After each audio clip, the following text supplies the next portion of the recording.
Bob Watson was a forest ranger. Bob Watson was a forest ranger, but that day that we joined the story, he was not doing the regular job of a forest ranger because his forest was on fire. Bob Watson worked way out in the forests in the Pacific Northwest, and the forest had caught fire.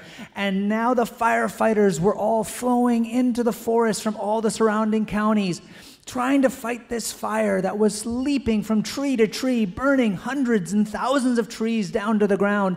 And Bob Watson couldn't do much now as a ranger, but he could still help, and he was helping by driving an ambulance. Because when you're fighting fire, it's a dangerous job, and Bob Watson was helping to carry firefighters who had breathed too much smoke, firefighters who'd gotten burning soot blown in their faces and who needed to go see a doctor, firefighters who were just exhausted from having been fighting this fire for 3 days now, surrounded by smoke and flames. Bob Watson was doing his part, whatever he could. He kept driving this ambulance jeep back and forth up the mountain roads, looking for people who needed help to get down to the towns where the doctors could help them. And as he was driving along this bumpy country road, with the smoke billowing across the road from the flames that were pretty nearby, a man came running out from within the smoke and from within the trees and ran right up to the edge of the road and waved his arms frantically. Bob stomped on the brake. He pulled over to the side of the road. He said, "What do you need? What's the matter?" "You got to help me. You got to help me, my buddy. He's trapped. A tree fell on him. You got to help us." Bob jumped out of his Jeep. He reached into the back, pulled out the canvas stretcher with 2 wooden poles that 2 men could use to carry a third person if they were injured, and he and the man who had jumped out of the smoke to stop him went rushing back in through the smoke. And the smoke got thicker the more that they pushed in through the trees. Bob realized they were getting closer and closer to where the flames, to where the line of fire was marching its way through the forest. They were getting awful close, Bob thought. I really hope we don't get much closer because we're not going to have enough time to escape before the fire gets here. But then they stopped. And the man who had jumped out from within the trees, he was a firefighter, and he said, "My buddy, a tree landed on him. We were trying to clear some brush here, and this tree landed on him. I can't get the tree off of him. Look, he's trapped by his leg." And there he was. The man was still conscious. The man was still alive, but he was trapped. The tree trunk had landed right on his leg. And Bob and the other firefighter pushed at that tree trunk and hauled at that tree trunk, and they were able to lift it up just enough that the other firefighter who'd been trapped was able to pull himself up from underneath, but he couldn't walk. His leg was broken. So Bob and the other firefighter knelt down, and they got the injured man onto the canvas stretcher, and Bob stood up holding one end, and the firefighter stood up holding the other end, and they turned to head back to the road, and there was no road that they could go back to anymore, because while they'd been busy pulling that log off the man's leg and getting him onto the canvas stretcher, arms of fire had stretched out through the woods, some going around to their left, some going around to their right, and forming a circle of fire all around them. The fire hadn't moved into the middle where they were yet, but there wasn't a lot of time now. Bob looked around, and there was no way to go. They were surrounded by fire. They couldn't go running through that, carrying this injured man on their canvas stretcher. Bob didn't know what to do. He set the man back down on the ground and was just kind of looking around with terror in his eyes. And the man in the stretcher grabbed Bob by the ankle, yanked on his pant cuff, and said, and Bob couldn't understand him. They were all having a hard time understanding each other now because the smoke was thick. And they were coughing. And it was hard to breathe. And Bob leaned down to listen to what the man said. And the man said, "Pray." And for a moment, Bob didn't know what to do. Well, it seems like a good idea, doesn't it? Shouldn't Bob pray right now? But see, Bob wasn't sure whether it was going to be worth it to pray. Here's why.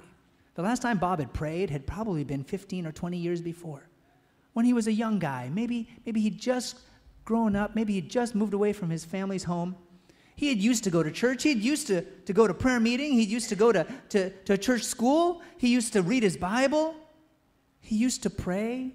But he'd kind of just not really kept doing that. It hadn't seemed that important, that useful. He was busy doing other things, like learning how to be a forest ranger. And now, all of a sudden, here's this man on the ground, coughing, covered in soot and smoke with a broken leg, yanking on Bob's pant leg, saying, "Pray." And Bob thought to himself, I don't know if God will listen to me if I pray. Because it's been so long since I prayed to him. And if I start praying now, it's obviously going to be for a selfish reason. I'm not praying because I'm like, hi, God, how are you doing? Hey, I love you. No, I'm just praying because I'm in trouble. And I just need help. And God doesn't want that kind of a prayer, does he?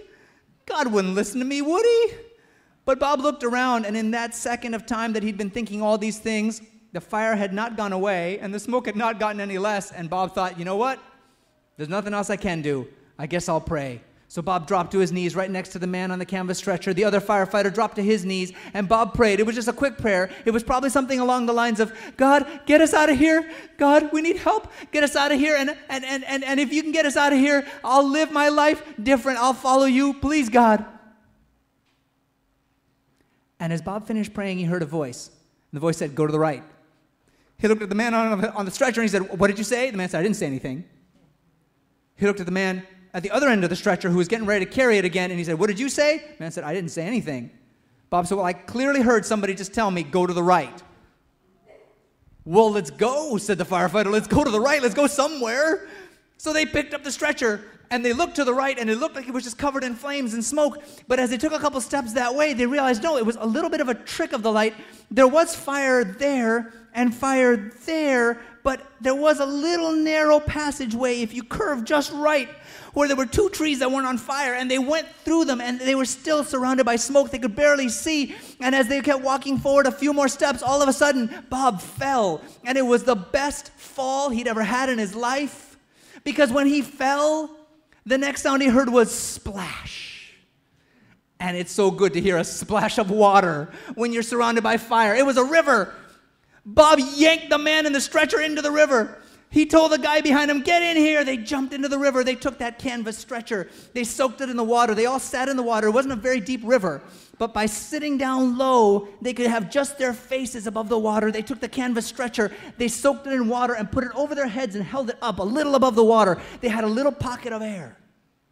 The fire surrounded the river. The fire leaped from treetop to treetop over the river. The entire area was ablaze. It got so hot that canvas stretcher that was soaking wet dried out.